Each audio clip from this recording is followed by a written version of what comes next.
Today, a pack with 5 old epics has been released, one of which you may even choose to get for sure, so we'll look at their training, the skills they need, and who of them is the best for you. Yes, you.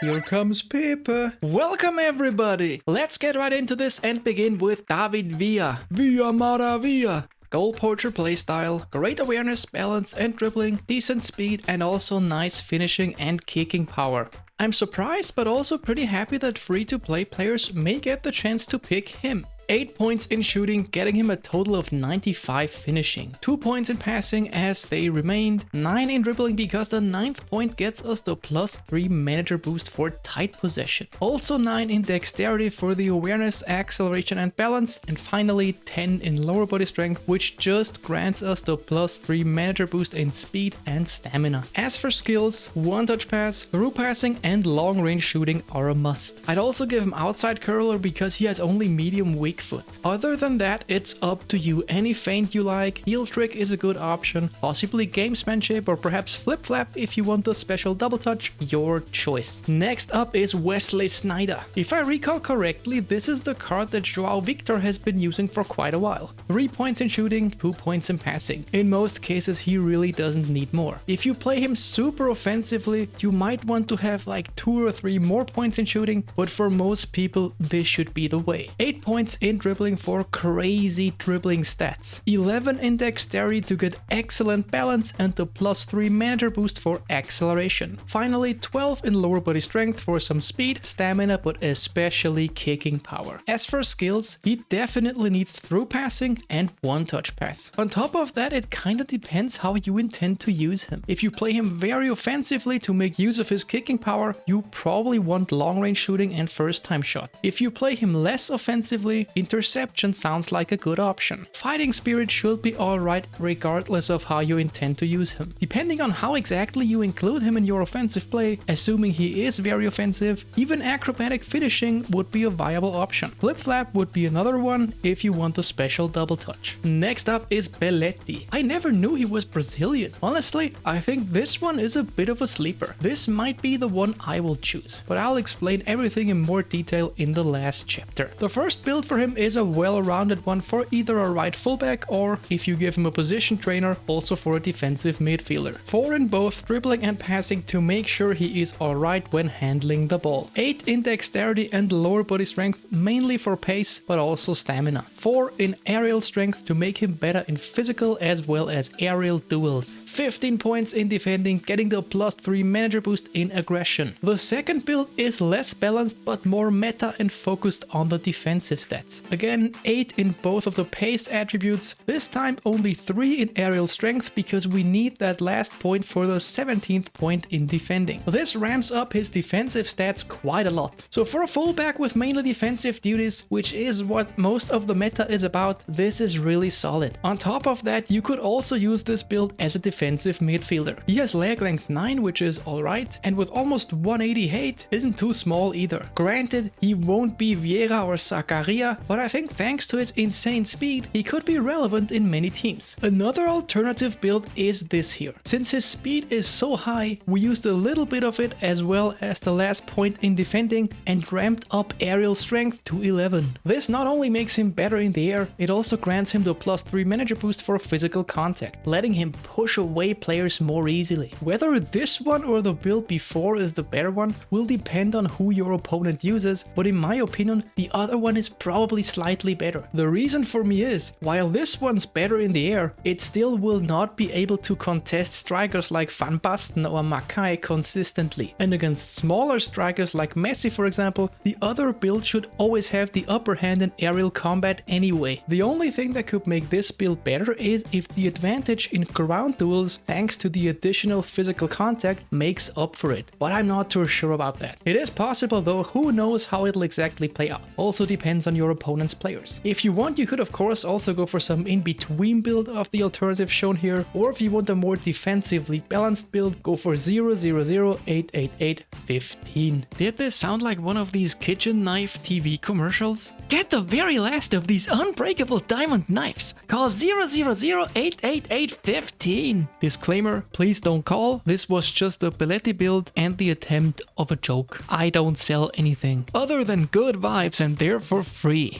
As for skills, acrobatic clearance is what I would go for first. Aerial superiority and heading should be fine. Same for low lofted pass and weighted pass. Sliding tackle is also a possibility. While you could go for aerial superiority on its own if you like, I would only go for low lofted pass and weighted pass if you get them both. One touch pass is also an option, but unfortunately we have already kinda run out of slots. This card also has a second booster, by the way. I would choose either defending or shutdown depending on which one you get first, but odds are you'll get saving and goalkeeping at least twice before them anyway. Next up is Freddy Ljungberg. 4 points in shooting and 3 points in passing should do the job. 10 points in dribbling to reach 90 in all of the dribbling stats. 12 in dexterity for great awareness, acceleration and balance. 9 in lower body strength for speed and stamina. So the thing with him is, even though he has high weak foot, I would only give him more points in shooting if you use him on the left side and or generally have in mind that he will be finishing a lot. If that's the case, feel free to add 2 or 3 points to shooting. As for skills, through passing and, if you use it of course, double touch are a must. First time shot also sounds really good. Then, assuming you want first time shot, we have 2 slots left, but at least 4 options, which are long range curler, long range shooting,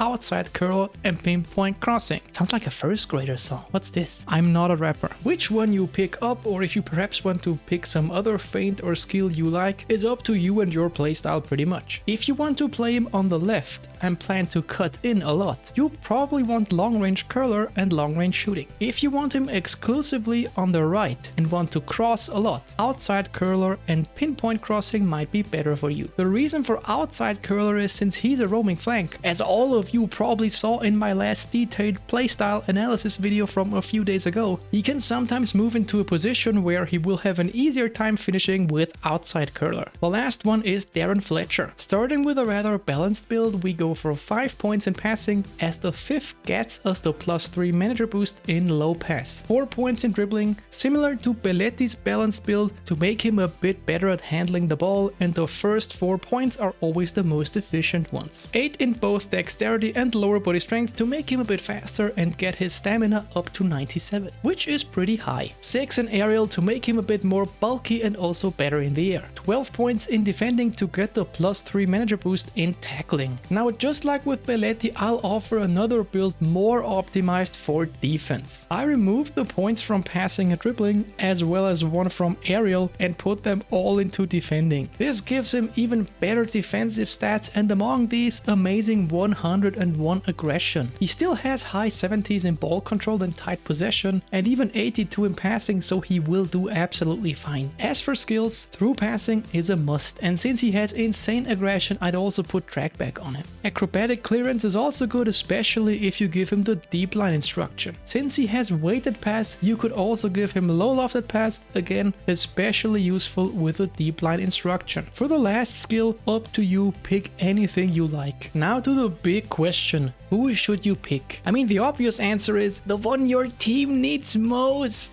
Yeah, not too helpful, right? It is the truth though. I think for many people, the answer will be either Villa, Belletti or Sneijder. Ljungberg is by no means bad. Stat-wise, he's very similar to Pires, but many people probably already have similar or better cards at their positions, especially after the MSN pack dropped. Fletcher is absolutely not bad either, but in this case, I would say between him and Beletti as a defensive midfielder, in my humble opinion, I would choose Beletti. Although Fletcher is better in the air and also has a destroyer playstyle, which I think is great especially in defensive midfield, I feel like the massive gap in acceleration and speed, and Beletti being more flexible in the way you can build him, gives him the edge. Speed and acceleration are just very important in this game in too many situations. The niche where I would see Fletcher ahead of Beletti would be as a deep sitting defender in long ball counter with an aerial build. I feel like even the destroyer playstyle plus the amazing aggression aren't enough to compensate for the pace difference. That's just my sense though, you know, other people might see it differently and recommend Fletcher, to each their own. So it's pretty much like, if you need a striker, take Villa. If you need a defender or defensive midfielder, pick Belletti. If you need a more offensively minded midfielder with great dribbling, pick Sneijder. However, there are two more things that you should consider. The first one is the depth of your squad. Like, even if a player would not be your best choice in his position because you have someone else, you might still want a certain player because having a great number 2 or number 3 that's always on B form is a good asset to have. After all, your second or third striker having the best arrow might make him superior to your best striker having an even arrow. The second thing is, if this doesn't help you decide, think of your specific teams for the various league and national team events. If you play Spain, the Netherlands or Brazil in these events, one player respectively suddenly got a lot more attractive. The same goes for various league events. This might also be where Fletcher and Ljungberg come back into play again if your English league squad needs an upgrade. It all really depends on your priorities and the squad you have, but I hope I could still help at least a little bit. That's it folks, let me know if you liked this video. I'd love if you subscribed, liked or commented. Until then guys, take it easy.